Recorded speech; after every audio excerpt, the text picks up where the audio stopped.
A little while ago, I took a look at the GeForce GTX 1052GB graphics card for about $90 to $110, and for a used card to get you by for the time being for some light to medium-ish gaming, it seems like a good deal.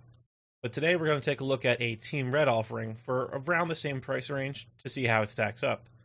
Say hello to the R9 270X, or I guess a re-welcoming party or something. You smell that?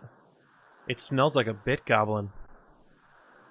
Now, just like with my previous video on the GTX 1050 graphics card, we're still in a bit of a tight spot when it comes to purchasing the brand new NVIDIA 30 series cards and the AMD RX 6000 series cards, and sometimes this even extends to last generation. Stocks are short practically everywhere, new stock gets sold out virtually as soon as it arrives, and as a result, prices are all over the place, even in the used market. Thankfully, graphics cards a couple generations back and further really haven't been affected beyond their prices just not dropping a bit more as they normally would. The only difference between now and a month ago is that there isn't a new breaking story seemingly a few times a day, with someone new complaining about this mess and blaming everyone they can think of. As a whole, it seems like we are a bit more resigned to the situation as it currently is, and might be with us for quite a while longer. Anyways, getting back to the topic at hand, you are here to hear about the R9 270X, which was released alongside the Radeon RX 200 series of cards in October of 2013 to combat NVIDIA's GTX 700 series cards released earlier in that year. I was able to find this one for only about $80 on eBay plus some shipping, which didn't seem like a bad deal at first glance. This is an older GPU, and normally I would not recommend going this old when looking for a graphics card, as each generation of hardware introduces like new features like DLSS, ray tracing, all that kind of fun stuff that you won't have access to with these older cards. But the reason I sprung for one of these is because this is actually the first card that I bought way back when I built my first system like 6 or 7 years ago. So it kind of holds a bit of sentimental value for me. But realistically speaking, all of my mushy-gushy feelings don't really matter to you all. What matters is if it works and performs well enough in games. Thankfully, AMD, and NVIDIA too, I can't leave them out of this praise, do a very good job of supporting their GPUs with graphics drivers well past their production dates, and seemingly forever in the future. Installing the Radeon Control Center software thing, I can't find the name of it, was as easy as you'd expect. I went to the AMD website, searched for and selected my GPU, hit submit, opened up the Windows 10 64-bit menu, and downloaded and installed the provided software. And even after installing it, it picked up the model of the card just fine.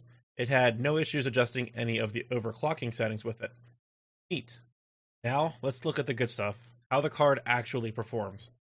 For benchmarking, I ran my usual suite of gaming benchmarks, which features some older and newer games, which should paint us a good picture of what time of game and the age of games you should be expecting when getting this card.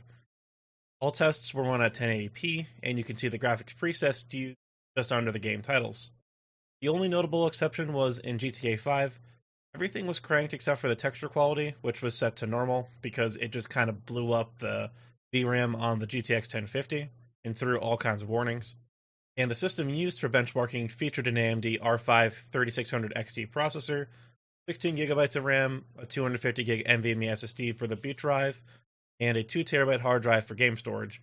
So really the performance is 100% dependent on these cards, and so really these cards should not be bottlenecked whatsoever. Now, let's get a taste of that sweet, sweet nectar.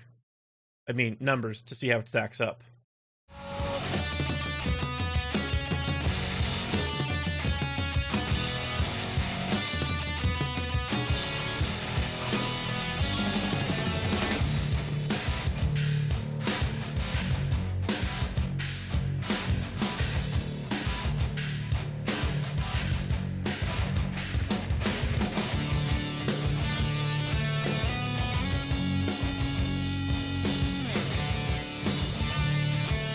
So honestly, it's not too shabby, though in 4 of the 6 games, it did get beat out by the 1050, and even in Shadow of the Tomb Raider, it only barely came out ahead.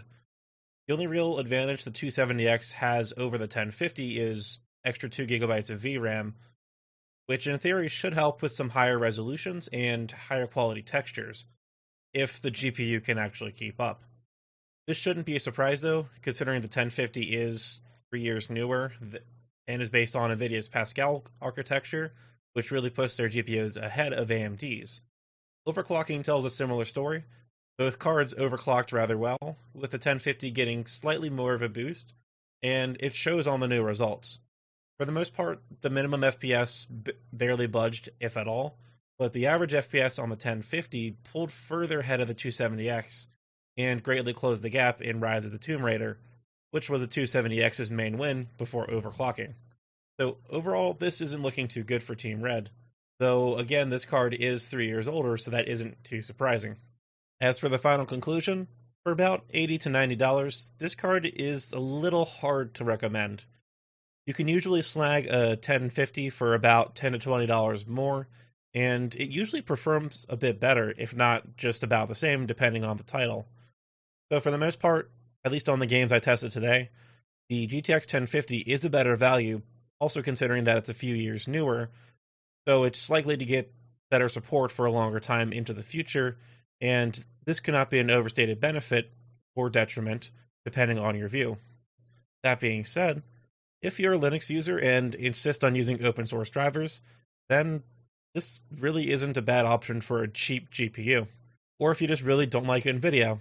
Though either way, they're not really getting your money since this would be a used purchase, so yeah.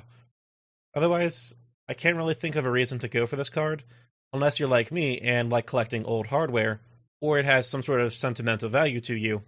After all, this was the first graphics card I ever purchased. Now, like I said, you can find one of these on eBay for about $80 to $90 US, and a little more if you want to go for like a special edition, like this little toxic one here at the bottom. Otherwise, you can also go a little bit up the stack to that of like a 280X or a 290 for what looks like $20 to $40 more, which would get you a little bit better performance compared to what the 270X is. So yeah, you have some options here, and they don't seem too shabby if you're okay with a lower-end 1080p experience. So I guess that's all I really have to say about this card. It's okay-ish for 1080p gaming, though there are some better options available. And that's going to wrap it up for this one. Let me know if I should continue with these old hardware reviews or not in the comment section. And as always, don't forget to like or dislike the video, subscribe to the channel to keep up to date with my latest videos, and join my recently minted BitGoblin Discord server to join our community. Have a good day, and I will catch you in the next one.